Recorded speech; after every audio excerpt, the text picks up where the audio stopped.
What's going on, you guys? TBR here, back yet again with another King of Fighters All-Star video. And real quick, before we get into today's video, I just wanted to let you guys know that this is unfortunately going to be a very long video, and I apologize profusely, but I do have timestamps in the description, so if you want to go ahead and jump to any of the pertinent points of the video that you find interesting, you can do so easily without having to sift through an hour plus worth of footage. However, I am going to be going through as much detail as I possibly can without going into things necessarily like guides and so on. However, I will be giving a few little tips and hints here and there, but I will be doing videos that are more in depth on all of this different content going forward over the course of the next week or two, so stay tuned for that. You guys know how I do things around here, but I just wanted to go ahead and do a quick introduction. With all of that out of the way, let's go ahead and get into the video.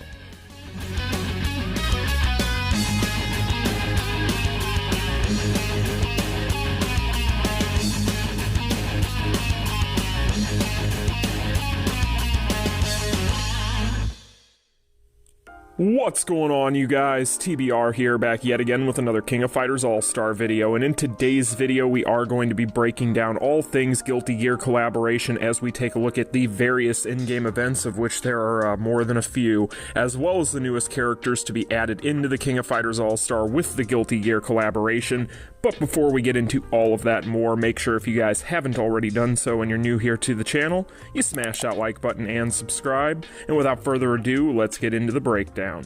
Alright, you guys, so the first thing we're going to talk about is going to be the login event for the Guilty Gear collaboration, because this is going to be something that is going to be jam-packed with value this time around. So the first day you're logging in, you will end up getting one of the free characters, which is of course going to be Mei. This is going to be a character that is not an SS fighter, and she is also featured on both banners. We will talk about her when we get to the banners. Hi Mei, I see you, you're adorable. But anyway, moving on, we'll come back to her. But as far as everything else here, of course, we are going to be able to pick up these coins. These are going to be something we'll talk about when we get to that point. But as far as everything else here, you are going to pick up some hammers for this collaboration, as well as being able to get an imprint stone selection box. However, none of this stuff is all that important by comparison to this here, because this special relay gift box is jam-packed with value here. So the way that this is going to work is, think of it like a Russian nesting doll, basically. It's going to have boxes within boxes. So basically, the first box you open up, you are going to end up getting another box, as well as some Awakening XP capsules. In the next box, you are going to get another box, as well as some caps. In the next box after that, you are going to get a Fest selection ticket. Yes, you guys, this is a selector and not a random ticket, which is really cool. And then in the last box, you guys, we are going to get an SS generic memory. So as I mentioned yesterday, I didn't want to make any rushes to judgment on this content as far as the generic memory was concerned, because there were plenty of things that they could hide it in, and lo and behold, they have done so. So this is why we do not make judgment calls too early and we just wait to see these updates, because they could end up subverting, or as we like to say in the King of Fighters, they like to shatter your expectations, at least in Netmarble's case, every once in a while. So there you go, you guys, that is what we are getting with the login bonus. Some really good stuff overall. Very happy to see this. So let's go ahead and move on to the next part.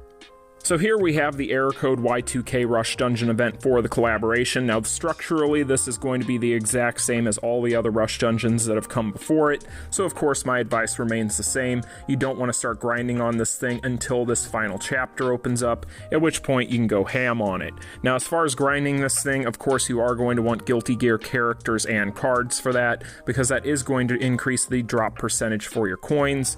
And as far as what you're going to be using your coins on this time around, you actually have a plethora of options.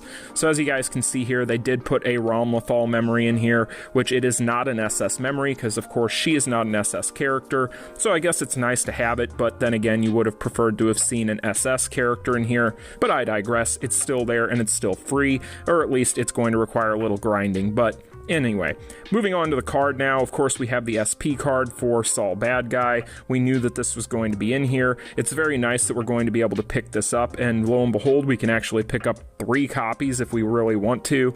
The reason for that is because they have a new gimmick with this collaboration, which I'm not a huge fan of, and we'll talk about it more in depth when we get to the actual card banner. But basically, as you can see, in parentheses, it's going to have attack, skill, or critical. That's because depending on which one of these you pick up, they are going to have a different special effect reflected from that wording there. So as you guys can see, this one's going to increase our attack by 2%. This card in general is going to recover your HP by 8% when using it. So I'm going to talk about this real quick here because this card is not on the card banner.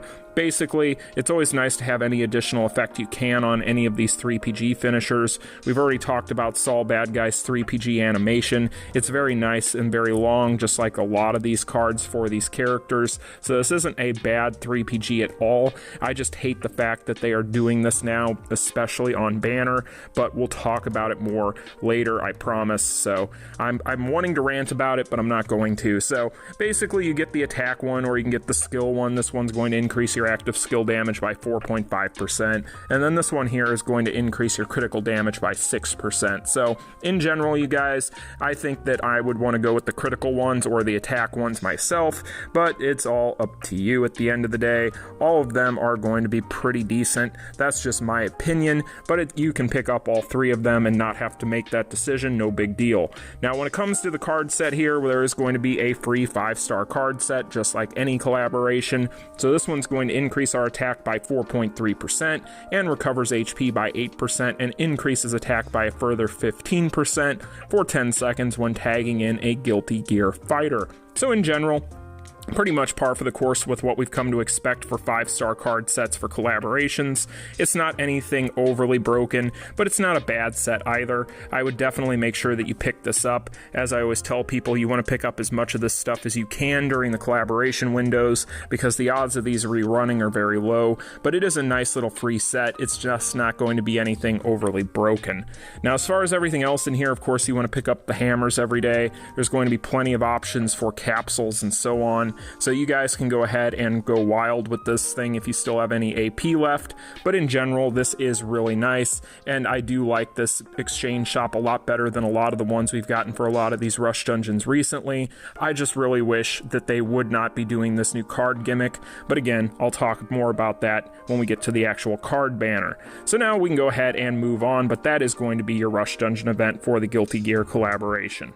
So next up here, we're going to have the Guilty Gear Tower event. So this tower is structurally going to be the same as the Dead or Alive 6 tower. You're going to have 50 stages per, and each one of these stages is going to give you different items for rewards. There's plenty of rubies to be had in this thing, and in general, this is going to be probably my favorite of all of these events. So as you guys can see, there are a ton of valuable items in here, so you definitely want to make sure that you're doing this. You have to use Guilty Gear characters, so you'll have to pull on the Guilty Gear banner, or you can go ahead and use characters like May and Saul Badguy. I'm not sure exactly how this difficulty is going to ramp from one stage to the next, so you may or may not have to have them at a high awakening level, but in general, this is really cool, so you definitely want to make sure that you're doing this and getting this finished up. Now, of course, there is going to be an exclusive card featured on here as well, so this one is going to be the One-Armed Revenant. This is going to increase your blast skill damage by 1% at base, and you're going to acquire 2.3% power upon landing a blast active on a cooldown of 1.5 seconds, and then finally you are going to increase your attack by 13% for 5 seconds when a Guilty Gear fighter lands a blast skill on a cooldown of 10 seconds. This is a pretty good little option card, especially for a 5-star option card. If it would have had skill cooldown decrease on it instead of one of those other effects, it would have been really, really good, but in general, as it stands right now, this is one of those cards that'll just be nice to have, although I don't think it's going to be something you're probably going to find yourself using in lieu of other things that are probably better. However, in the end, when it comes to these 5-star cards, one thing that's always nice about them is it's very easy to transcend them as well. So this is a really nice little card. It's just not anything that is overly great. So in general, I think that it is definitely worth making sure that you guys get all of these items, because there's a lot of value in here, and of course we don't necessarily know exactly what's going on here. There is one other outstanding card that we do not know what the effects of it are, and I have not seen it featured in any of these other events, so I'm assuming it's probably going to be locked behind this chapter, but we're going to have to wait and see. So with all of that being said, you guys, I think that's going to do it for the tower, so let's move on to the next part. So next up here, let's go ahead and take a look at the BAIKEN guild raid event. So this is the first time we have ever had an exclusive guild raid event for collaboration, and as you guys can see, BAIKEN is going to be featured. So with BAIKEN here, you are going to need to use Guilty Gear characters, and these characters having dots is going to make a big difference. Now when it comes to this thing, as you can see here, I had already mentioned yesterday that I felt like RAMLETHAL was going to end up being the hard carry, and yeah, here's my boy Akash using RAMLETHal there at the top. So in general, you guys, basically, I haven't played through this thing, so I don't know how difficult this is going to be. This is just a quick and dirty rundown of the actual events. I will be doing guides and doing different videos on all of this stuff singularly over the course of the next couple of weeks. But as far as this event here, I don't think that this is going to be anything overly difficult. Now, of course, what you're going to be doing this for is going to be these boxes, so you don't really need to score that highly in order to get to that final third box. You only need to score at least 150 million,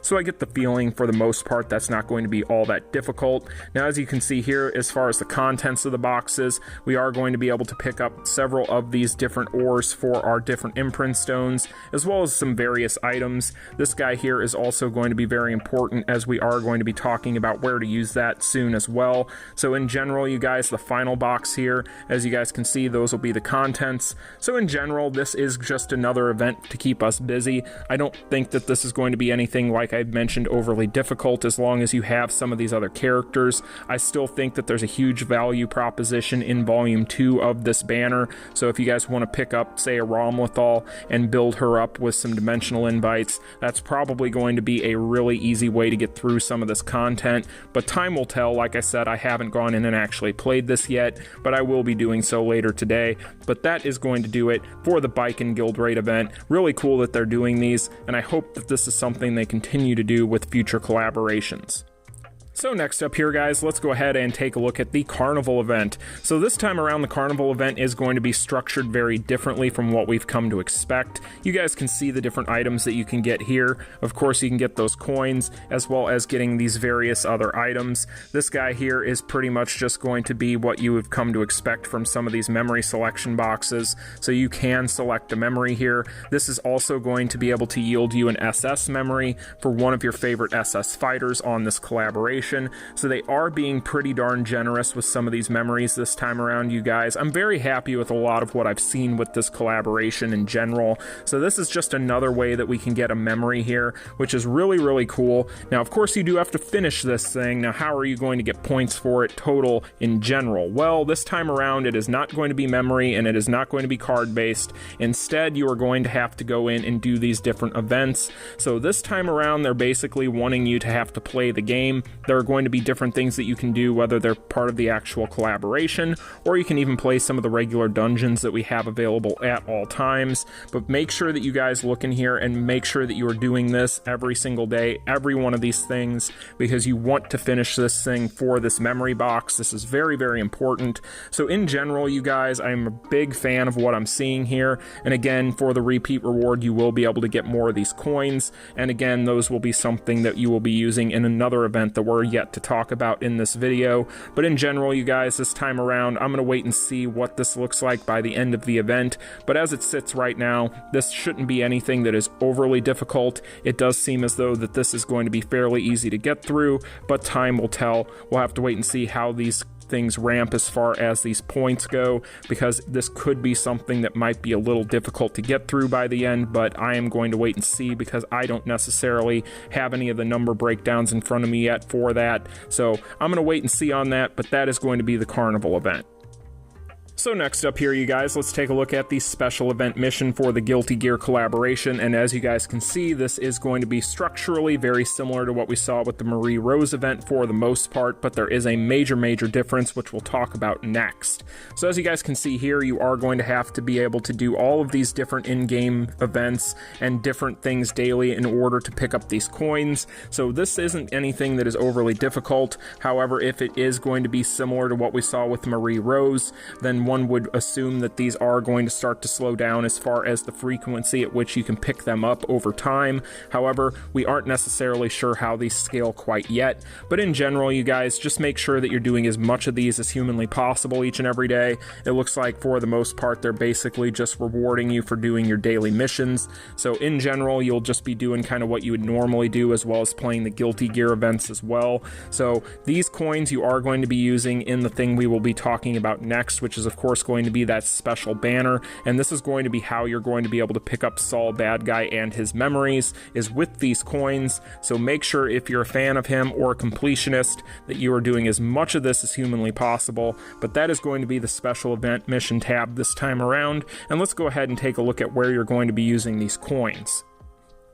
So as you guys can see here, this is going to be the event summon banner. Now this is going to be where you can use the coins that we have been talking about quite a bit already in this video that you'll be able to acquire from these various events. And as you guys can see, this is going to be the mileage, and it is going to cap off at 5 multis, at which point you will be able to pick up Saul Badguy, and then the repeat reward, from what I've heard, is going to just be a memory for Saul. So that is something that is definitely worth it. You make sure that you get through this thing as much as possible during this event period over the course of the next 15 days, and you'll be able to build up your Saul Badguy. Now, as we can see here, these are going to be the different things that you can pull from this. So we are going to be able to have the opportunity to possibly pick up multi-tokens for both of the fighter banners as well as the card banner. You're going to be able to pick up imprint stone selection boxes and all of these different items. You're also going to be able to accumulate silver tokens for these banners as well. So in general, you guys, they could be rewarding you with even more multis. That is going to mean that overall, in general, with this event, as I've noticed with this, there are going to be several different avenues that we have in order to possibly get free multis or free summons.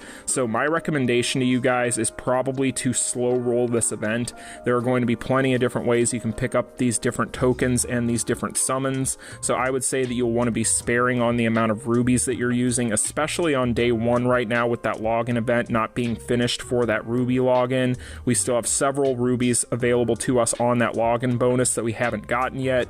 So as much as I'm sure a lot of people out there are super hyped to be pulling, I would be a little bit sparing, because you are going to be able to possibly save yourself a lot of rubies over the long run during this event if you are patient. So that is going to be my recommendation. But like I said, you guys, you want to see and try to get as many coins as possible for this, because this is going to be jam-packed with value. And we'll talk about Saul Badguy when we get to the characters, but let's go ahead and move on to the next part of the update. So next up here, you guys, of course, we do have the special signature memory exchange for the dimensional exchange for the collaboration. So basically, you can craft up to 2 generic memories using any 3 of the memories for any of the Guilty Gear collaboration fighters during the in-game event. So this is going to be a way that you can pick up some generic memories. My recommendation to you guys would not be using SS fighter memories for either BAIKEN or Dizzy for this. Instead, what I would do is I would try to use some of the memories from characters such as Mei, RAMLETHAL, and Eno, and so on and so forth for this, because you can just build them up just as easily with dimensional invitation purples, and that is going to be the best way to use these memories in my opinion, because you can go ahead and possibly get yourself some generic memories during this collaboration as well. So I do think that there is a lot of value this time around to this, especially if you take it that direction and try doing that strategy, because we are going to also get that generic memory that we've already mentioned for the login. So this is going to potentially be a way to pick up a bunch of extra generic memories during this event period. I do think that there's value here, and I do think that if you do end up with a bunch of these extra non-SS memories for these characters, the best use for them in the long run is going to be right here, because as we're all aware, these generic memories do not come along very often, so you want to take advantage every way you can, and in my opinion, this is the best way to do it. So right there, you guys, is a tip for you. But let's go ahead and move on to the next part of the update. So now let's go ahead and take a look at the CODEX. So the CODEX is a new feature for the Guilty Gear collaboration, and it is a welcome change in my opinion. I hope that they continue to do this for all of these different limited banners, because structurally and presentation wise, this is just so much cleaner and more professional than putting this stuff in the event tab. But basically, this is going to replace the event tab where you can awaken your fighters and pick up the stones for awakening them during these limited banners, and it is just just going to be presented much more professionally, in my opinion. So as you guys can see here, you're going to have various awards, and they are going to differ between the SS fighters and the normal fighters in a little bit of a major way, which we'll talk about here. So as you guys can see with Saul here, he is an SS fighter, and you're going to have these different awakening tiers for this character and these different items that you can pick up that correspond with it. Now, of course, with all of the SS fighters on here, the overall mileage is going to remain the same from what we've come to expect with all of the limited fighters, but with the regular fighters, you will notice that it differs in a big way. We are not going to have those rubies there for fully awakening them, so that is a little bit of a rip, but unfortunately that's just the way it is. So in general, you guys, as far as the stones this time around, with our circular stones here, we are going to be able to get a blast skill damage increase by 3% at base. So we've got a blast circle stone. For our square stone, we are going to be able to see here that we are going to be able to increase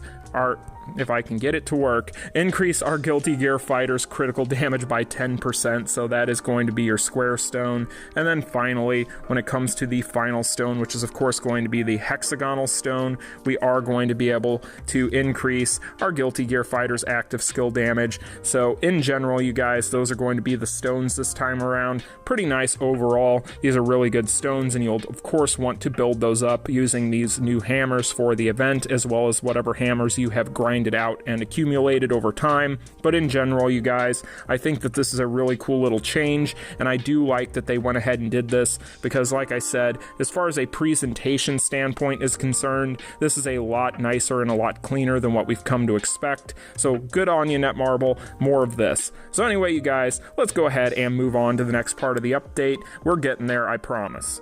So next up, you guys, let's talk about those world drop boxes that we've been grinding for the past couple of weeks. So as you guys can see here, those have now been converted to Guilty Gear Collab Summon Ticket mystery boxes.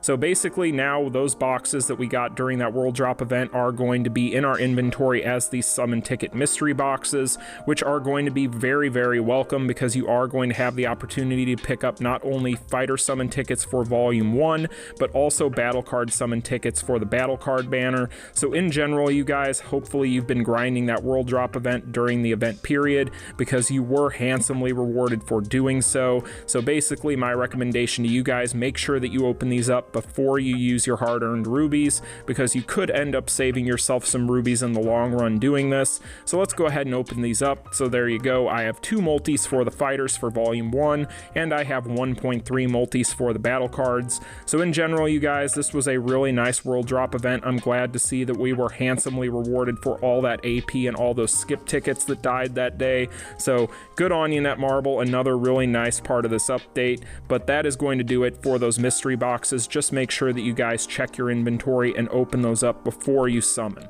And speaking of free multis, you guys, you can go ahead and pick up a free multi for the Volume 1 for the collaboration summons right now, if you go ahead and input the following code. So as you guys can see there, KOFX Guilty Gear in all caps. If we go ahead and put that in, that is going to go ahead and send us a free multi for the Volume 1 summons. Now they do mention over here that there is going to be an email coupon blast that will be handing out a multi for Volume 2. However, I did check my inbox and I do not have any codes right now, so we will have to give you guys an update if that goes live, when that goes live. But right now, KOF X Guilty Gear all caps will go ahead and net you a multi for the Volume 1 summons, so make sure that you guys input that and use that.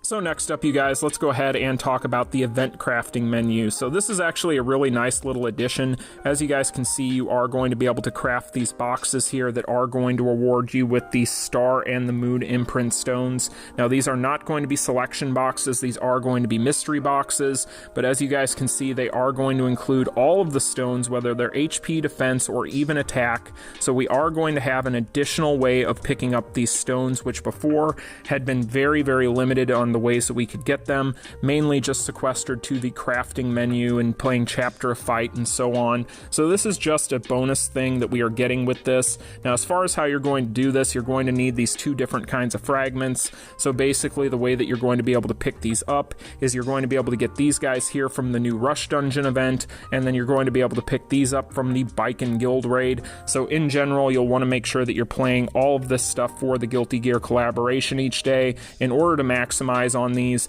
because this is really, really good stuff. So good luck to you guys on opening your boxes, and I hope you end up with something you can use. Alright you guys, so with all of that out of the way now, we can go ahead and finally move on to talking about the cards and the characters, which undoubtedly is going to be the reason why you clicked on this video more than likely in the first place. So without further ado, let's go ahead and take a look at the card banner first. So as I had mentioned to you guys, there is going to be a bit of a mini rant here from me, but we'll get to that point. First, we're going to talk about the new set. So as I had mentioned yesterday, the Entertaining Cannon Festival set has some amazing art. I'm a big fan of what I'm seeing here. Some really nice cheeky fun with this card art, but let's go ahead and see how the card itself is. So as you guys can see, it is going to increase attack by 7% and increases Guilty Gear Fighters' critical rate by 7% and their critical damage by 70%. You're also going to have a 50% chance to increase your attack by 20% for 5 seconds when a Guilty Gear Fighter lands a crit. So in general, this card set is really freaking good. It is awesome and probably going to end up proving to be the best overall set for most all of your Guilty Gear characters. So if you are a major Guilty Gear fan, you are probably going to want to make sure that you at least get one of these sets, because I do get the feeling that especially once transcended, you get some nice transcendental effects on here for whatever character it is that you are wanting to focus on.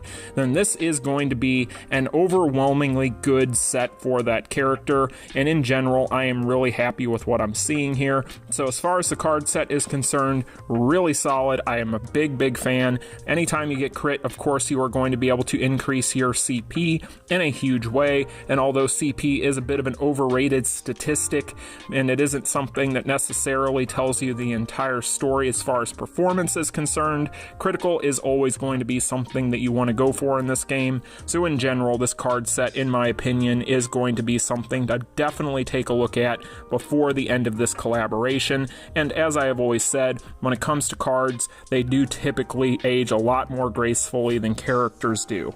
So now let's go ahead and take a look at the option cards, and we'll come back to those darned finishers in a minute. Now, when it comes to the first option card here, we are going to have a small hunt in the forest with some really adorable art of Dizzy. So as you guys can see, this one's going to increase our attack by 5% and our critical rate by 2.5%, and it is also going to increase Guilty Gear Fighters' critical damage by 20%. A really good little option card, although it is not going to necessarily be something that I am overly crazy about, just because it does not have cooldown reduction. And anytime you're talking about attaching an option card without cooldown reduction, of course that means you're attaching it in lieu of another card that would have cooldown reduction, and in general that is usually the direction you want to go with any character. But as far as option cards are concerned, this is going to be very strong, because it is going to have that increase to your critical rate as well as your overall crit damage, and that crit damage increase is very nice. So this is a really solid option. However, I would not say it is anything overly crazy or broken. It is not going to be anywhere near as important, in my opinion, as the set. However, it is going to pair very well with that set and more than likely help you to yield some really nice damage with your favorite Guilty Gear fighter, but in general, not one that I think is a must-have, but definitely one that would be nice to have. Next up here, we have Power of Tomorrow, and this one is going to increase our attack by 5% and decrease our skill cooldowns by 1.2 seconds, as well as increasing our attack by 13% for 5 seconds and giving super armor for 2 seconds to a Guilty Gear fighter who is tagging in. So this is going to be pretty much your basic tag in option card. This is going to be sequestered to just your Guilty Gear fighters, and therefore is going to be really good in things such as Guild Raid or any of the modes where you're tagging in or out. In general, this is another solid option card, although I would argue not one you have to have. However, it is one that would be nice to have on your account. So in general, neither of the option cards are sticking out to me as being overly broken, but at the same time they are going to be cards that are nice to have if you end up pulling them while you're going for your finishers. So speaking of finishers, you guys, as you can see, we only have a few options here. So the reason for this looking the way that it does is, as I mentioned when we talked about Saul Badguy's 3PG finisher, they do have a new gimmick, and I hope this is the last time that they do this. I hope this is something they're just trying out and then it ends up failing.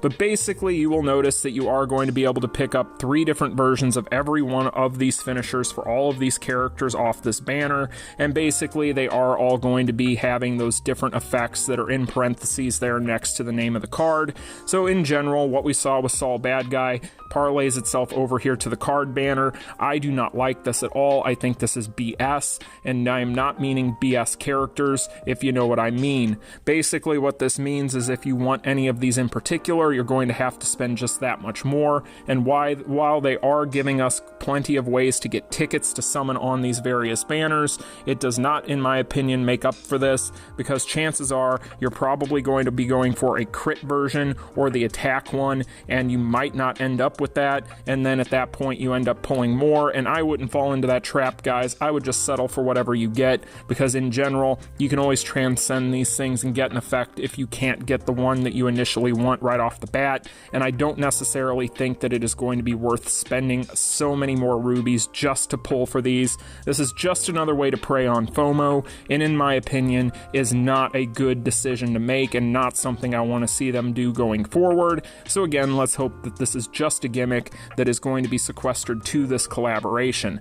But with my mini rant out of the way, let's take a look at the actual finishers. So the first one here is going to be BAIKEN's. So this one here, she is going to get 12% power when using it. That's really, really good. It'll help her chain her finishers, and being that this is a long 3PG, that is going to be very beneficial for her. Next up here, we are going to have Dizzy's finisher. This one's going to increase her attack by 10% and penetration by 400 for 10 seconds when using it.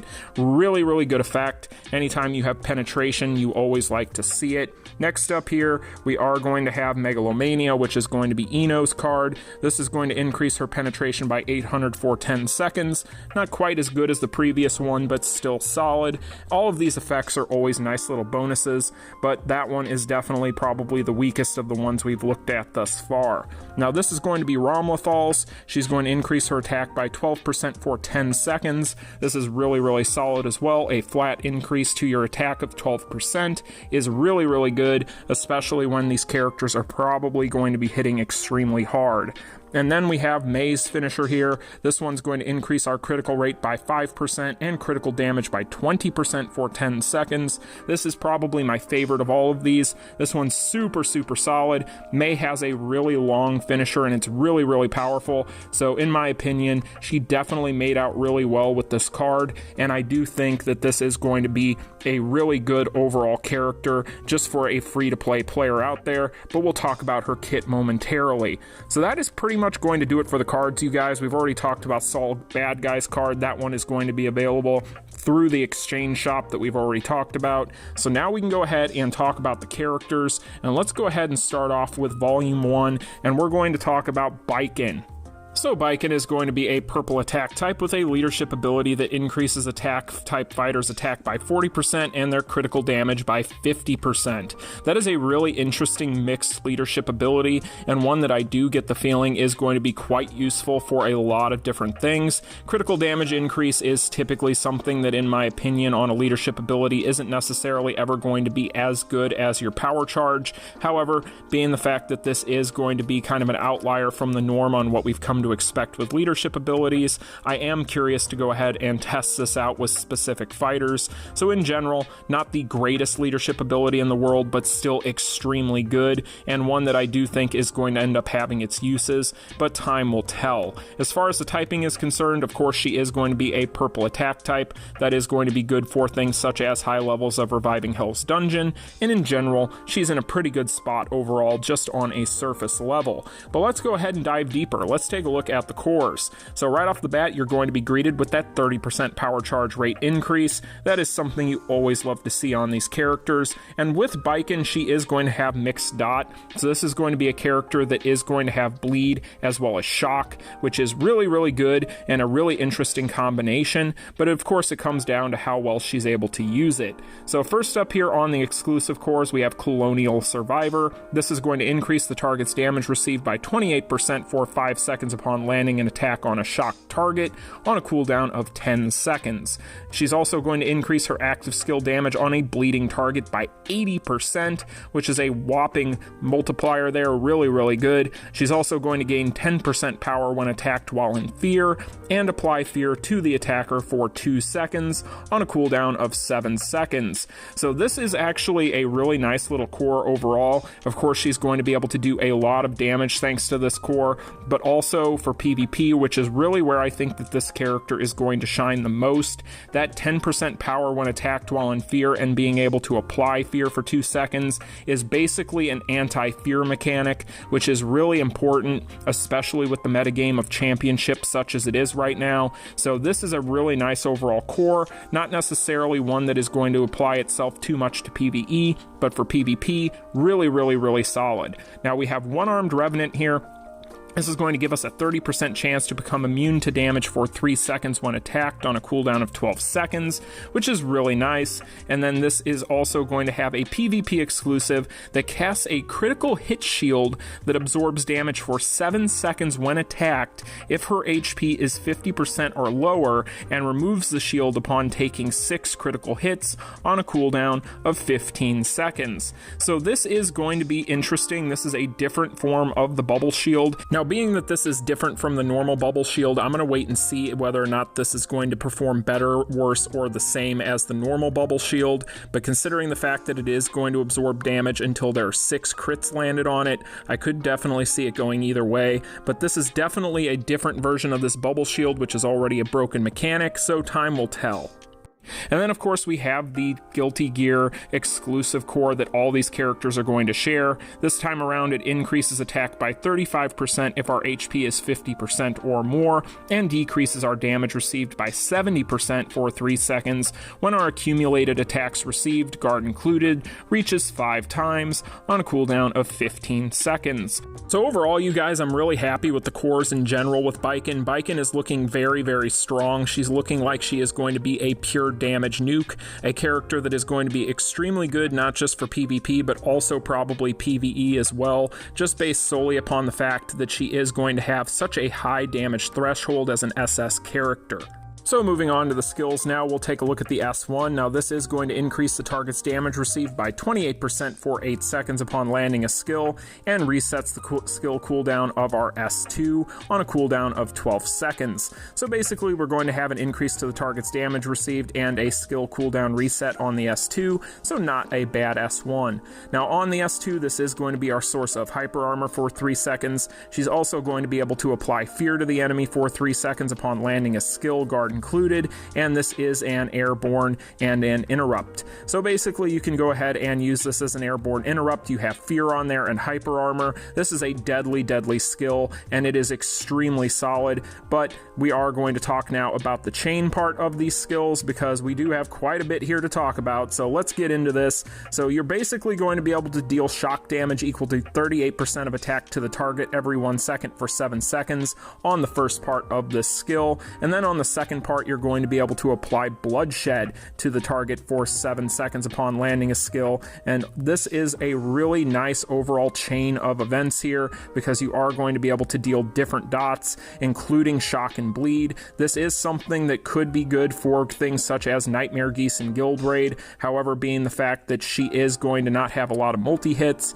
I do get the feeling that animation wise she is going to be leaving a lot to be desired in that department, but time will tell. But in general, this S2 is very deadly, and being the fact that you can reset it and have all those different effects is really solid. Now moving on now to the S3, this is going to be used to increase our attack by 35% for 7 seconds and deals additional damage equal to 220% of attack to all enemies upon landing a successful attack, guard included, with a 50% chance to remove the target's super or hyper armor upon landing a hit on a target with either of those. So in general, this is also really solid. This is a nice little skill. Again, this character has some really nice overall effects, and this is going to be a character, again, that is going to be able to output some really nice damage. However, again, I do get the feeling that because she lacks multi-hits and because of the nature of her animations, she's probably going to be a little lackluster in certain things, but I think that in your general PvE experience, she is going to be an absolute terror.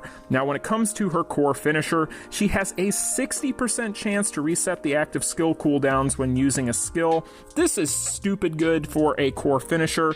Now, I definitely think that this is something that is going to make her pretty absurd in certain situations, but in general, you guys, I'm really happy with this overall kit. I think that at first blush, when we saw that trailer, everybody was assuming that this was going to be more of a PvP-oriented character. However, upon taking a look at what's under the hood, I definitely think that BAIKEN is going to be a character that could definitely do some major damage in all modes. So time will tell, just like we are going to have to say with all of these characters, because this is all fresh content that I have not gotten a chance to really look at very much yet.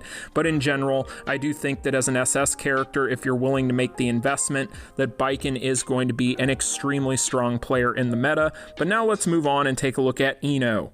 So Ino is going to be a green attack type fighter with a leadership ability that increases Guilty Gear fighters' attack by 60% and decreases their HP by 5%. In general, this is a really good little leadership ability and is going to lend itself to things such as Guild Raid for your Guilty Gear characters, but in general, this is not necessarily one that I would say is overly crazy good, but is still super solid and is definitely going to be something you'll probably use on your favorite Guilty Gear fighters in specific instances.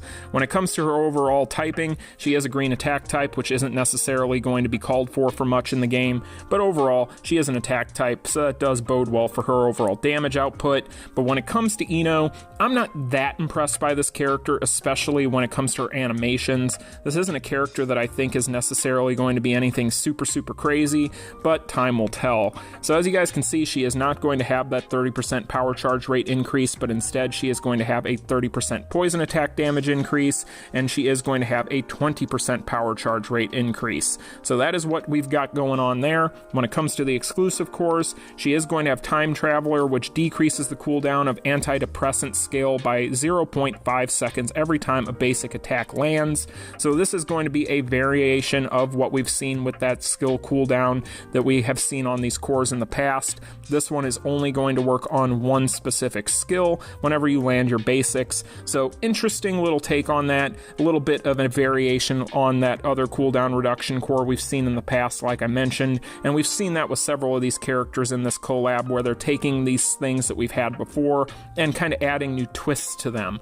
Now we are also going to be able to deal poison damage equal to 5.5 times of the remaining poison damage and remove poison upon landing an active skill on a poison target on a cooldown of 2 seconds. So this character is going to have poison, but she is also going to have poison explosion, and unfortunately it is going to be on her core with a short cooldown, so that cannot bode well for her overall damage on the shield when it comes to things such as, I don't know, Nightmare Geese in Guild Raid. But in general, not bad, but definitely something I would prefer to see something else there on. Now when it comes to her final core, this is Magi. This is going to reset the cooldown of Stroke the Big Tree upon landing an active skill on a shocked target on a cooldown of 10 seconds with a PvP exclusive with a 70% chance to remove the buffs from the target's active skills upon landing an active skill on a cooldown of 10 seconds. And then we have the Guilty Gear exclusive core, which we've already spoken about. So this is interesting here. Basically, this is going to reset the cooldown of probably the most innuendo name for a skill in the entire game at this point, but overall, in general, this is not a bad mix of cores. However, there are some things in here that are going to be a little bit of a double-edged sword, like I mentioned, namely that poison explosion there, and of course she is going to have that PvP exclusive, which is really nice as well. So in general, not too shabby, but it's all going to come down to what we have on the actual skills. So on the S1 here, we are going to have that antidepressant scale, so this is going to apply venom to the target for 9 seconds, which is a really nice application. Again, it's just unfortunate that she is going to have that explosion on that short cooldown on her cores, so there's really no way to avoid it. Otherwise, supplies, that would be really, really nice. She's also going to have a 70% chance to reset the cooldown when using a skill on a cooldown of 12 seconds, with a PvP exclusive that disables the target's active skills for 4 seconds upon landing a skill. So in general, this is a really nice overall S1, and it is also going to be really good for PvP, so not too shabby. Again though, I just wish these animations for this character were a little bit better for PvE. Now when it comes to the S2, she is going to have hyper armor with an airborne interrupt on the S2, so not too bad. You always like to see, this is basically meta at this point, having hyper armor with an airborne interrupt, so anytime you see that, that's always going to be a good skill, so not much to talk about there. Next up on the S3, we have Chemical Love. This increases attack speed by 10% for 7 seconds upon use, and it is used to increase the attack by 38% for 7 seconds, as well as dealing shock damage equal to 35% of attack every 1 second for 7 seconds upon landing a skill. And then, as we see here, the core finisher does not have any sort of special effect. So in general, when it comes to the S3, this is going to be another way for her to apply a dot. This time around, she can apply shock. In general, this is a character that has really good mixed dot for Nightmare Geese. Time will tell how she performs against him. Right now we have Omega Rugal, so we can't really test it, but in general, I do think that she could do some damage there and make some waves. However, there are things in this kit that do cause some concern in that department for me, but I do think she is a solid character, especially for a non-SS character. It's just I don't necessarily like to see that dot explosion on the poison, but she does have shock as well, so in general, I think this is a super solid character, just not necessarily one of my favorites. So now that we have spoken about Ino, let's go ahead and talk about the last character on the Volume 1 banner, and that is of course going to be the free character, and that's going to be Mei. Hi Mei. So Mei is going to be a blue defensive type fighter with a leadership ability that increases Guilty Gear fighters' attack by 30%, their HP by 15%, and instantly recharges 4% of power upon defeating an enemy. So right off the bat, you guys are already going to see that this character is going to be extremely good for things such as time attack and high levels of Reviving Hell's Dungeon. This character is also not an SS fighter, so that is going to mean that this character is value for free-to-play characters. This is probably going to be one of the better free-to-play characters we've had in a while, and in my opinion, this is not necessarily going to be the type of character where you're going to go in and go crazy on nuking like you would have with a character like SS Honoka from Dead or Alive 6. However, with this character, she is going to more than make up for it with her utility, thanks to the fact that that leadership ability is going to be invaluable for things such as time attack for all of you guys out there who are still having troubles with that, and being again that she is going to be a blue defensive type, she is going to offer you a really nice typing for high levels of Reviving Hell's Dungeon. So in general, the little pirate girl looking really solid right off the bat. So let's go ahead and take a look at the cores. So she is not going to have that 30% power charge rate increase. Instead, she's going to increase the chill attack damage by 30% with a 20% power charge rate increase. So that is something to note. So here on the exclusive cores, we have only Johnny. This increases active skill damage by 50% when Lady Chang is in the team. So she's going to have a core that is similar to what we saw with SS Kyo and SS Iori, where she is going to want to have Lady Chang on the team. So more than likely, you'll probably want to use her as a striker. So she's also going to have this PvP exclusive of when attacked, she disables the attacker's active skills for 4 seconds on a cooldown of 12 seconds. So again, a really nice little PvP core. I don't necessarily know how good for PvP she is or isn't going to be, but in general, when it comes to this core, a little bit of a mixed bag. I don't necessarily like seeing characters married to other characters, but if you're a fan of Lady Chang, well, you kind of got some support there in a way, so yay. Next up here we have Jellyfish Pirates. This is going to increase attack by 40% when our HP is 90% or more, with a 70% chance to reset the cooldown for Ultimate Spinning Whirlwind upon landing a blast skill on a cooldown of 12 seconds, and she also has, of course, the Guilty Gear collab exclusive core like all the other characters do. So in general, this is another really nice little core. She's going to have that 70% chance to reset the cooldown for Ultimate Spinning Whirlwind upon using a blast skill, which she is going to have a decent amount of as we take a look at the skills here. So let's take a look. So first up, we have Don't Miss It, which is the S1. This is going to increase our attack by 50% of our defense for 8 seconds when using a skill, and deals chill damage equal to 36% of attack to the target every 1 second for 8 seconds. This is a really good skill, mainly because you are going to have an 8-second chill application. You're also going to be able to increase your attack by a whopping 50% of your defense. So I can already tell people are going to ask, should I go for defensive stones on her? I don't necessarily think so. Generally speaking, in the past, we have had characters that have had things like this on their kits, and even then, typically they want attack stones, but I would have to see some numbers on that, and it is still way too early in this update for me to know that information yet. So if you want, maybe be a little patient and wait and see if people can get some testing done on that, and they can let you know. Maybe I can let you guys know once I get these stones. But that is what we got on the S1. Next up on the S2, we have her source of hyper armor. She is also going to increase the target's damage received by 28% for 8 seconds upon landing a skill, and this is going to be an interrupt while standing. So not necessarily, in my opinion, as good as when airborne for the interrupt, but this is still going to be a hyper armor interrupt, which again, I've told you guys, you look for on all these characters, so good stuff nonetheless. And then next up here on the S3, this is going to be used to increase our attack by 35% for 7 seconds, and freezes the enemy for 3 seconds upon landing a skill, guard included, with an application of cold spell for 7 seconds upon landing a skill. So in general, this is going to be a character that is going to be chill based, of course, so this is really solid. I am liking what I'm seeing with this character. She's also going to have a freeze there, so good stuff overall. She doesn't have an effect on her finisher, but in general, I do think that she is going to be a super solid character for free-to-plays. Again, I do think that this is going to be a very valuable character for specific instances, particularly things like time attack because of this leadership ability. If you want to use your Guilty Gear fighters, then that is going to make them really good for that. Or she could just go in by herself and probably do really well, because I do get the feeling that with some of these skill animations, particularly on that whirlwind, she is going to be pretty good at mobbing. But in general, I haven't tested that. It just looks like that on the surface. So in general, that is going to be it for this banner. Again, really good stuff. I do think that there is going to be more value on this other banner that we're about to talk about, but these characters are really good, especially BAIKEN there is, in my opinion, of course, going to be the chase character for that banner.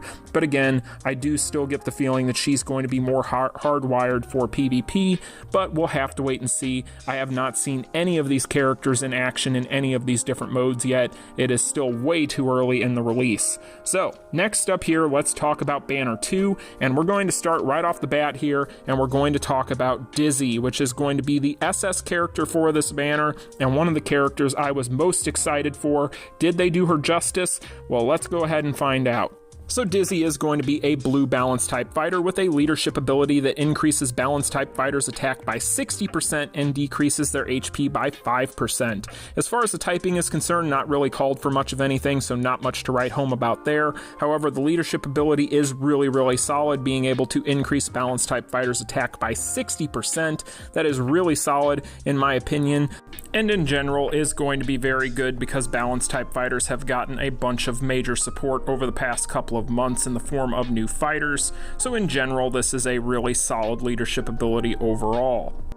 So next up here, let's go ahead and take a look at the cores. Right off the bat, you are going to see that 30% power charge rate increase, which you always love to see, and then we get into the exclusive cores. So Kind Half Gear is going to be a mouthful here. This is going to reset Don't Be Overprotective EX's cooldown and increases the target's damage received by 40% for 5 seconds upon landing I Use This to Catch Fish EX on a cooldown of 10 seconds. So she is going to be able to reset on this core, and this is going to be able to also give her an increase to her overall damage, so really good stuff. She also has a PvP exclusive of decreasing the damage received by 85% when attacked by a target with 95% or more HP, so really good for PvP, and in general this is a nice little core overall.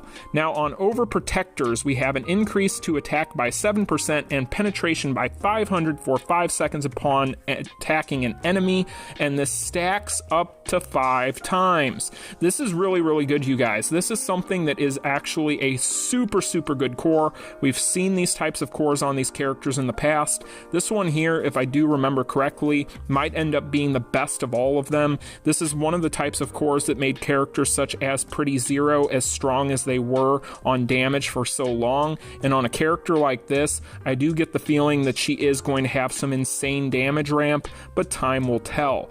She's also going to have a PvP exclusive of casting a critical hit shield, so that critical hit shield that we saw previously on BAIKEN, which is the other SS character on these banners, is going to be reflected here as well. We've already talked about it, same applies here, and of course she has that Guilty Gear exclusive core. So the cores in general, in my opinion, are really good. I do think that this character is going to be able to output some really nice damage, but let's go ahead and see what she's got going for her on the skills. So first up here we have the S1. Now this is going to be a chain skill, as you guys can see, so Don't Be Protective EX is going to give her hyper armor. It is going to have an interrupt while standing and airborne. This is ridiculous right here. This S1 is really good. This basically means she is going to be able to land this thing 9 times out of 10 no matter what position she's in, so this is going to be super reliable, and I really like what I'm seeing here. She's also going to have a 50% chance to ignore the target's guard upon landing a successful attack, so that's another really big thing for her, particularly for PvP. So in general, guys, really good. Next up here, we are going to have the rest of this chain skill. So the first part we talked a lot together is going to apply cold spell to the target for 9 seconds, which is a nice long duration, and freezes the enemy for 3 seconds upon landing a skill. Again, really, really good, but it gets better because we also have the final part of this. Now this is going to inflict damage, but it is also going to imply Infernal Flame for 9 seconds, and it is going to stun the target. So basically this is going to be another really nice solid overall skill for this chain skill. She's going to be able to apply fire and ice on this thing, which is super cool. So I'm seeing a pattern here and a theme, and I am loving it. In general, I am super happy with what I'm seeing on the S1. Now, when it comes to the S2, this is going to deal chill damage equal to 4.5 times of the remaining chill damage and removes chill, so it is chill explosion, with a 60% chance to remove the target's super or hyper armor. So in general, you obviously don't necessarily like to see explosion a lot of the time, but in this case, being that it is going to be on her chill, it isn't necessarily that big of a deal, especially considering the fact that chill is not called for a ton of stuff in the game, and it is going to be on a skill, so you can at least kind of control how you're using your skills and not have to worry about it as much as you would if it were on a core. But it is still worth noting that it is there. It is going to make her overall skill rotations a little bit trickier, especially on her awakening spam. And then on the S3, I use this to catch fish. She is going to deal burn damage equal to 4.5 times of the remaining burn damage and remove burn, and increase her attack by 38% for 7 seconds. So in general, this is also going to be another explosion on her S3, this time for her burn. So she's going to be able to apply the chill and the burn on her S1 with her chain skills, but then her other skills are going to take them off and cause more damage. So in general, I do get the feeling that this character is probably just going to be a damage monster, but time will tell. I don't necessarily like these explosion effects on here as much, but it is what it is. I do think that this character, just based solely on the fact that she has so many multi-hits, and she is going to have some overall nice skill animations, as well as dealing that damage that she can deal, I think she's still going to be able to overcome it, but I could be wrong. Again, these are just my kind of knee-jerk reactions. And then finally on the core finisher, she's going to gain 15%, not 50%, my god, 15% power, and increases her attack by 10% for 10 seconds upon using it. This is a really nice little core finisher. It is very reminiscent of what we saw with Merlin's core finisher, meaning it is going to be very good for shield shred, and giving you that 15% power and that additional increase to your attack is going to mean that you can probably go ahead and throw out your other finisher very quickly. So in general, this is a character that I do think is super good. Time will tell just how good she ends up being, but I do think it is worth noting that she is going to have burn, which is going to be the most hotly contested, no pun intended, dot in the game, and chill really isn't used for a whole lot yet, so those are other things to keep in mind. But in general, her kit is very solid, and I'm happy with what I'm seeing overall with Dizzy. So now with Dizzy out of the way, let's go ahead and close out the banners because we've already talked about Mei, and let's talk about RAMLETHAL. So RAMLETHAL is going to be a yellow defensive type with a leadership ability that increases Guilty Gear fighters' attack by 45% and their power charge rate by 20%. In general, RAMLETHAL is going to have an amazing overall typing for things such as high levels of Reviving Hell's Dungeon. She's also going to have a wonderful overall leadership ability, especially for things such as Immortals for your Guilty Gear fighters, which is going to be a big deal because I get the feeling that somebody just getting into the game during this collaboration, if you were to pick up any combination of 3 of these characters along with RAMLETHAL for this leadership ability and took them into any of the Immortals and were able to build them up considerably enough, you'd probably be able to clear all of them just by virtue of the fact that you have all of these long finishers. But again, that is something that would still require you to invest heavily, but at the same time it is worth noting. So here we are going to take a look at the cores. Now first off, we are going to see that 30% power charge rate increase. Again, really cool, especially considering she is not an SS fighter. So on the exclusive cores, we have Agent of the Merciless Revelation. This is going to be a 70% chance to apply fear on the attacker for 2 seconds when attacked on a cooldown of 15 seconds. That is a really nice little save and is going to be a major player in things like PvP, I get the feeling, because fear is always a problem there. And with the PvP exclusive of having a 70% chance to disable the target's special moves for 10 seconds and decrease their power charge rate by 50% on a cooldown of 15 seconds. She is also going to have a really nice PvP exclusive there. So in general, stuff that you really like to see. And this is a character that's animations on her skills I really like. She has a ton of multi-hits. Again, going into this, I felt like this character from the trailers looked the best. And in general, I am still really high on her. Now, when it comes to the final exclusive core, we have Process of Finding Emotions. This is a 40% chance to deal additional damage equal to 650% of your attack upon landing an attack, guard included, on a cooldown of 10 seconds. This is very similar to what we see with SS King, which is part of the reason why SS King deals so much damage. So again, this character I do get the feeling is going to be really good on damage, and in general, I'm just overall very happy with this kit. Now she is going to have a PvP exclusive on here as well. This one's going to apply the target's buffs from active skills to the caster for 5 seconds upon landing an active skill on a cooldown of 10 seconds. This is really good, like really good. Again, this is a character I do get the feeling is probably going to be really solid. I'm very happy with what I'm seeing on the surface here. This is a character that is going to have some nice dots, she's going to have some nice damage, and she's going to have some overall really nice effects. She's going to have nice multi-hits, nice animations, and in general, I do get the feeling that this is going to be a very popular character with this collaboration. Probably based solely upon the fact that she's not an SS and she's as good as she is, but again, this is all going to be open to interpretation until we see these characters in action. Now, when it comes to the skills, we have the S1 here. This is going to apply Blackout and increase our attack by 35%, so we are going to have a 9-second long Blackout application, which is really nice, but she's also going to deal Starlight damage equal to 5.5 times of the remaining Starlight damage and remove Starlight when attacking an enemy affected by it on a cooldown of 1 second.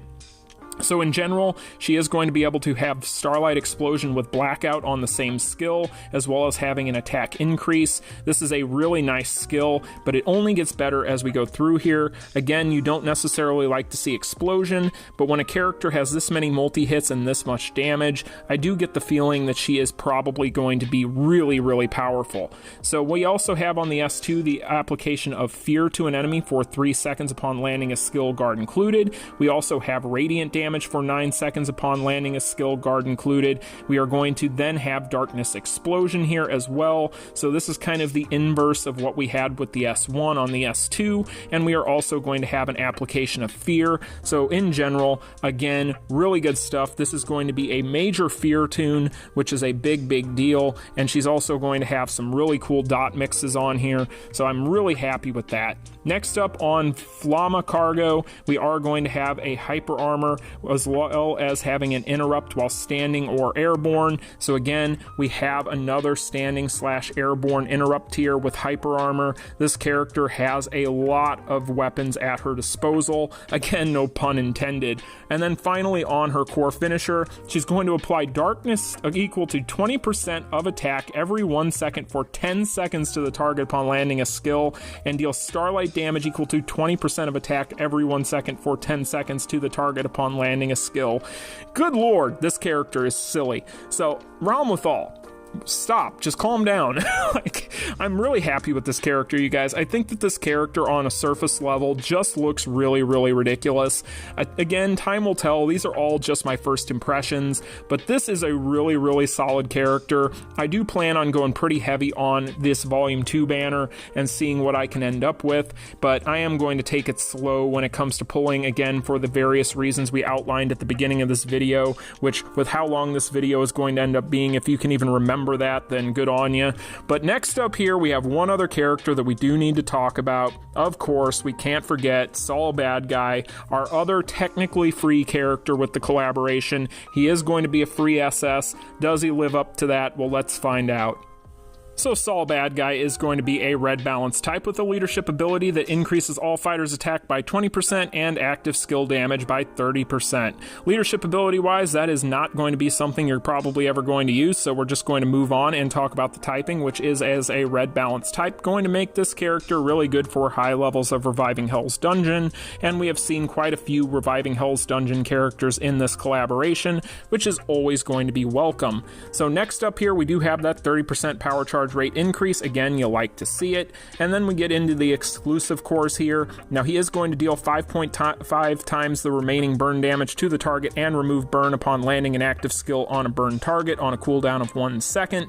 So he is going to have a 1 second long explosion on his burn. So again, same rules apply. We've already talked about explosion this entire past 20-30 minutes, so there you go, more explosion for your Saul Badguy. We also have a 30% chance to stun the attacker for 3 seconds when attacked on a cooldown of 13 seconds, and he recovers 1% of his HP every 1 second for 10 seconds if his HP is 50% or lower on a cooldown of 20 seconds. So in general, he's going to be able to increase his HP or recover his HP by about 10%, so not too shabby. So this isn't a bad core, but again, I don't necessarily like all the explosion, especially when it's on a core and on a short cooldown. Next up, we have Bounty Hunter. This is going to gain 15% power when his combo count is 10 or higher on a cooldown of 10 seconds, and he's going to cast a shield that absorbs damage for 7 seconds when attacked if his HP is 40% or higher, and removes the shield upon taking 20 hits on a cooldown of 15 seconds. So in general, this is the first time we've seen the more classical version of the bubble shield on any of these characters, so you like to see that, and that 15% power when his combo count is 10 or higher is also really good. So a really good solid overall core there. I don't necessarily, like I said, like the explosion core as much, but in general, not that big of a deal. It just comes down to how much damage this character can output and how his overall skills look like. Now, he does have a charge mechanic on his skill, so this is going to be a charge mechanic on his S1 that of course is going to give him that super armor while he's charging, and he reflects 15% of his damage received while charging, so that's also really, really cool. Now, as far as the charge ability is concerned, he is going to deal burn damage equal to 37% of attack every 1 second for 10 seconds upon landing a skill, and deals additional burn damage equal to 250% of his attack upon landing a skill, guard included. So really nice damage ramp for his burn there, but it gets better on the final version, which is going to be what you're able to spam on your awakening spam. He is going to apply Infernal Flame for 9 seconds, which is really, really nice, and he deals additional burn damage equal to 450% of his attack upon landing a skill, guard included, with a PvP exclusive of removing 20% of the power from the target upon landing a skill or a guard.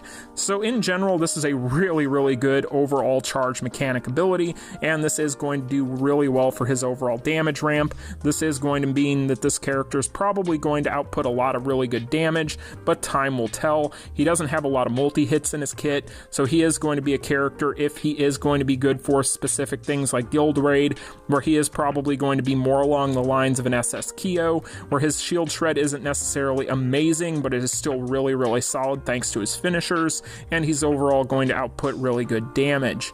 So next up here, we are going to have on the S2 Hyper Armor with a standing interrupt. So we are not going to have that airborne interrupt, but we do have a standing interrupt with Hyper Armor with a PvP exclusive to remove the buffs from the target's active skills upon landing a skill. So again, another really nice PvP effect. And then finally, finishing off the regular skills, we have the S3. This is going to increase the target's damage received by 28% for 7 seconds upon landing a skill, guard included.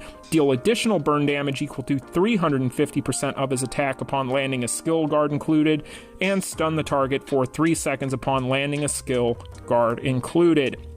So again, Saul Badguy, really good overall damage. I think that this character is going to hit really hard whenever he is fully invested, but that is pretty much what I'm seeing. He doesn't look like he's trying to do anything too much further outside of that. And then finally, he does have an effect on his core finisher that increases the target's damage received by 15% for 10 seconds upon landing a skill. So in general, you guys, Saul Badguy as a free SS character, really good. I actually don't think he's bad. I don't like his skill animations that much for PvE. That's not something that I think is one of his better points or better perks to his kit, but at the same time, I do think that this is going to be a super solid damage dealer. However, he is going to be another burn unit, so keep that in mind. We are just inundated with burn units. However, if you're just getting into the game with Guilty Gear, burn is still one of the most important dots for PvE, so if you do need a burn character, well, congratulations, Netmarble has gone ahead and gifted you a really solid one, at least in my opinion. So that is pretty much going to do it, guys. We are mercifully at the end of this video. I apologize for the length, but unfortunately, it had to be what it was going to be with how big this update was if I was going to get to everything. Now, as far as whether or not you should summon, this is going to be the ultimate question, and there are a couple of factors at play. Now, I've already mentioned somewhere in this Otis of a video that we are going to probably want to play this a little bit differently, being the fact that we do have so many different avenues of getting free tickets and free summons on these multis for these collaboration banners. I would say that you'll probably want to be sparing. We also have not gotten all of the time-limited rubies for our login event, so we have plenty of time to wait. If I were you guys, I wouldn't go crazy with your normal rubies right now. If you have tickets and you have some of the time-limited rubies that you want to use on these, just to so that way you can kind of maybe get a couple of the characters, maybe get yourself like a RAMLETHAL or something along those lines so you can build them up and start progressing through some of this content that we've already talked about in this video that requires nothing but Guilty Gear characters. You could do that. More than likely, you can just use May, though, if you just want to wait just that much longer. But in general, as far as which banner I think is the most value, I do think, of course, the Volume 2 banner is going to have the most bang for your buck as far as potential meta characters for PvE. Now, that definitely isn't to say that there isn't the same amount of value here, because, of course, BAIKEN, in my opinion, has the shot at being the best character overall out of all of these, but time will tell. And then Ino is going to be a character that should offer a ton of value for things such as Nightmare Geese and Guild Raid, although there are a few small idiosyncrasies with her kit overall that I am curious about in that regard, and I am going to wait and see until we can actually test her out, or someone can test her out against Nightmare Geese, to pretty much make that assumption at this point. But in general, both of these banners are jam-packed with power and value, and it just comes down to which you're going to prefer. And then as far as the cards are concerned, of course you want all these finishers for all these characters because they're all super good. When it comes to the set, this time around, I think the set is absurdly good for what it is. Like, it's not going to be the best set in the game by any stretch of the imagination, but for Guilty Gear fighters, it's probably going to be the best overall possible set for damage, so you'll probably want to make sure that you get that if you're big into this collaboration. And then with the option cards, they aren't necessarily the greatest things in the world. They aren't overly broken. They're in fact a lot similar to what we've already had with some of these other limited banner character cards in the past, but they are still super solid. good. So if you end up with them while you're going for these finishers, then good on you. But when it comes to the finishers and this new gimmick with these effects and things like that, my opinion is don't waste rubies chasing. If you can't get the one you want right off the bat, I would just save the rubies, because we do have some information on a potentially leaked character in the data mines that is super popular, and of course that is SS CHIZURU.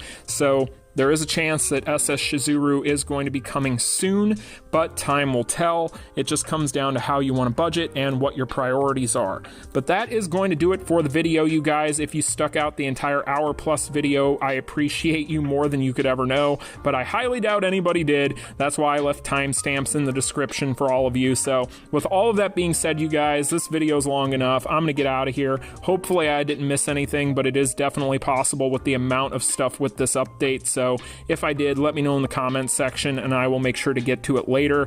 We do have a bunch of in-game packages and things that I didn't talk about, but again, I don't want to elongate this any more than it already is. So I'm just going to go ahead and bid you guys adieu. Until the next one, make sure you smash that like button and subscribe, and I will talk to you guys later. Good luck on your summons, and I'll see you in the next one. Peace. Continue.